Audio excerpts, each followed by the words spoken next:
हमें हमारे सारे के सारे मेन कैरेक्टर्स दिखाए जाते हैं। ईव, नोएल, रेचल और जियोन। वो सब लोग उस फिनिक्स के ऊपर उड़कर जा रहे थे। तब हमारी हीरोइन सोचती है फाइनली हम लोग साउथ की तरफ जा रहे हैं। और तब वो अपने बालों को पीछे करते हुए सोचती है मैंने कभी एक्सपेक्ट नहीं किया था कि मैं ड्रैगन की टेरिटरीज में खुद जाऊंगी अपनी मर्जी से, लेकिन लाइफ कितनी अनप्रिडिक्टेबल है। तब नोएल उसको देखता है तो वो कहता है ईव। तो ईव कहती है हाँ क्या हुआ। तब वो कहता है हम लोग साउथ में पहुंचने ही वाले हैं, तो तुम इस आसमान के नज़ारे को देखो और इसे एंजॉय करो, ये बहुत ज़रा खूबसूरत है। तो वो कहती है सच में इतनी ऊपर से। तो नोएल कहता है हाँ, लेकिन अगर तुम्हें ये ठीक लगे। तब वो अपना हाथ उसके आगे बढ़ाता है और कहता है क्या तुम मेरा हाथ पकड़ना पसंद करोगी। तो वो कहती है क्या क्या तुम्हें गर्मी लग रही है। तो नोएल कहता है नहीं नहीं, मुझे गर्मी नहीं लग रही, मेरा मतलब था कि तुम मेरा हाथ पकड़ के आसमान का नज़ारा देख सकती हो। तो रेचल कहती है मेरा भाई कितना एम्बैरसिंग बातें करता है। तो तब हमारी ईव सोचती है क्या सच में वो मेरा हाथ पकड़ना चाहता है। तो वो कहता है हाँ, मैं चाहता था कि तुम्हें यहाँ लाकर बहुत ज़्यादा अच्छी चीज़ें दिखाऊं, तुम मुझ पर ट्रस्ट कर सकती हो। और मैं चाहता हूँ तुम हमेशा खुश रहो और ह्यूमन वर्ल्ड जाने से पहले तुम्हारे पास अच्छी मेमोरीज हों। तो हमारी हीरोइन वो सोचती है नोएल कितना ज़रा काइंड है, लेकिन सच में क्या उसको जब पता चलेगा कि मैं एक वुल्फ हाइब्रिड हूँ तब भी वो इतना काइंड रहेगा। लेकिन अगर उसको पहले पता चल जाता तो क्या होता। लेकिन अगर उसे कभी पता ना चले तो क्या होगा। तब रेचल हमारी ईव को बुला के कहती है सिस्टर को इस बारे में फिक्र करने की जरूरत नहीं है, ऐसा कुछ भी नहीं होगा। तो हमारी हीरोइन कहती है क्या। तो हमारी रेचल कहती है मुझे लगता है आप किसी बारे में बहुत ज़्यादा फिक्रमंद है, कि आपको गिरने से डर लगता है। तो वो कहती है हाँ, मुझे गिरने से डर लगता है, मैं कभी भी इतनी ऊंची नहीं उड़ी। तो वो सोचती है मुझे लगा रेचल ने मेरा माइंड पढ़ लिया, मैं तो बिल्कुल डर गई थी। तो रेचल मुस्कुरा कर उसको देखती है। तो वो सोचती है एक सेकंड के लिए सच में मुझे लगा था कि रेचल मेरा माइंड पढ़ सकती है। लेकिन रेचल कहती है आप फिक्र मत करें सिस्टर, मैं हमेशा आपकी साइड पर रहूंगी चाहे कुछ भी हो जाए। तो वो कहती है इसलिए हम लोग को मिलकर आसमान के नज़ारे को एंजॉय करना चाहिए। तो हमारी ईव सोचती है क्या सच में मुझे ये एंजॉय करना चाहिए। तब उसे अपनी मोम की बात याद आती है जो कहती है ईव, ड्रैगन्स इतने भी ज्यादा स्केरी नहीं होते जितने तुम्हें लगते हैं। तो वो कहती है सच में मोम, क्या आप किसी ड्रैगन से मिली हैं। तो उसकी मोम कहती है नहीं एग्जैक्टली तो नहीं। तो वो कहती है देखा, आप किसी से भी नहीं मिली, आपको कुछ भी नहीं पता, तो आप मुझे कैसे बता सकती हैं। तो उसकी मोम कहती है ईवन तो फिक्र मत करो।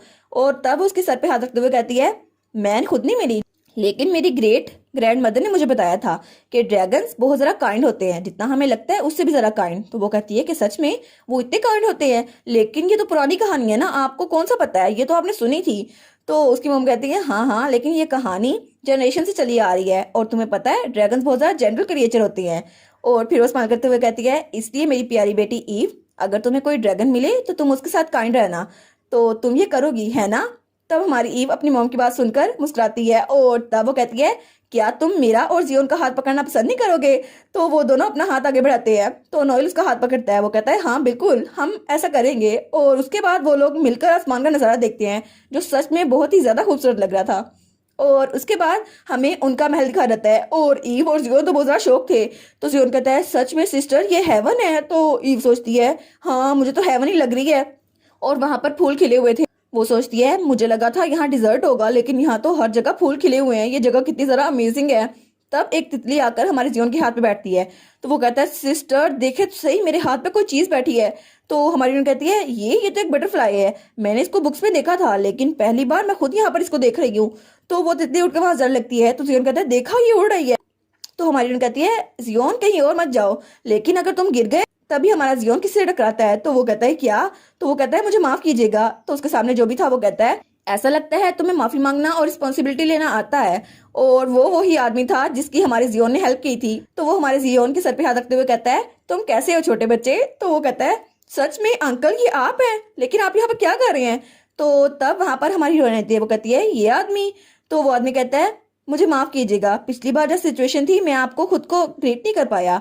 तो तब वो खुद को इंट्रोड्यूस करवाते हुए कहता है मैं हूँ हॉपर और मैं चीफ की जगह कमांडर के अंडर काम कर रहा हूँ, मैं बहुत ज़्यादा लेट हूँ, लेकिन आपकी हेल्प के लिए थैंक यू सो मच। तो हमारी हीरोइन सोचती है क्या ये है हॉपर, मैंने इसका नाम सुना था ओरिजिनल नावल में, लेकिन उस वक्त इसको तो वुल्फ बहुत ज़्यादा नापसंद थे, लेकिन उस वक्त ये तो बहुत ज़्यादा गुस्से में रहता था। लेकिन ऐसा लगता है यहाँ की सेटिंग बिल्कुल डिफरेंट है, जैसा मैंने एक्सपेक्ट किया था उससे भी ज़्यादा।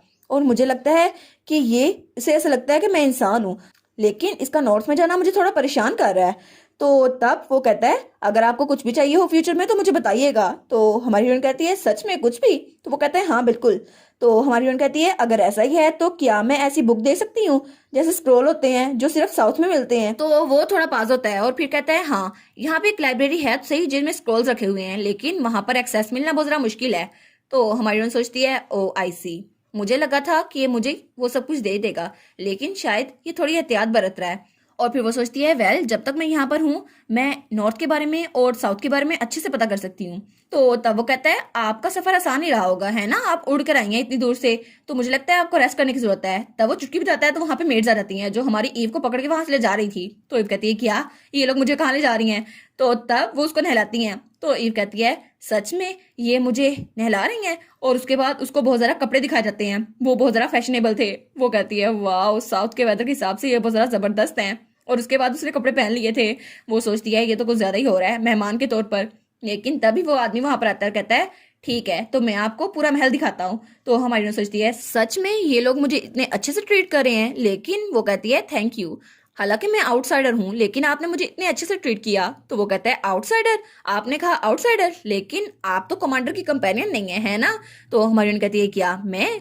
और तब हमें उसका फुल ड्रेस दिखाया जाता है जिसमें वो बहुत ही ज्यादा प्यारी लग रही थी। तो वो हंसते हुए कहती है नहीं, आप बस मुझे ईव ही कहिएगा। तो वो कहता है सच में आपको ईव कहिएगा, लेकिन लगता है आप बहुत जरा मोडेस्ट हो रही हैं और मैं आपका नाम कैसे ले सकता हूँ? तो हमारी कहती है नहीं नहीं मैं इसके साथ ठीक हूँ।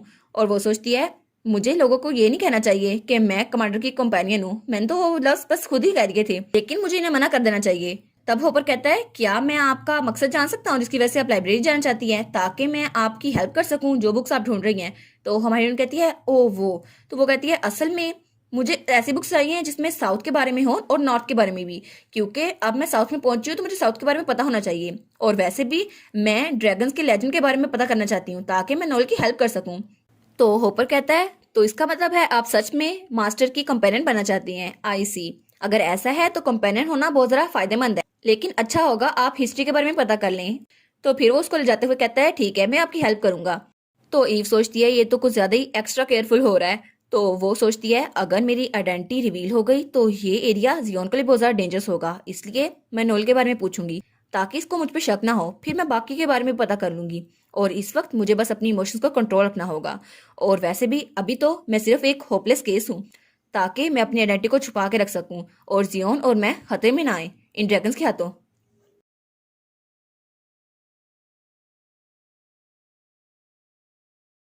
और इसी के साथ ये वाला पार्ट यहाँ पर ख़त्म। तो आप लोग बताइएगा आपको ये पार्ट कैसा लगा। प्लीज़ लाइक करिएगा, कमेंट करिएगा और शेयर करिएगा। और जो न्यू व्यूवर्स हैं काइंडली वो चैनल को सब्सक्राइब कर दें। और पिछली वीडियोस का लिंक आपकी स्क्रीन पर नज़र आ रहा होगा तो काइंडली उनको भी चेकआउट कर लें। Thank you so much.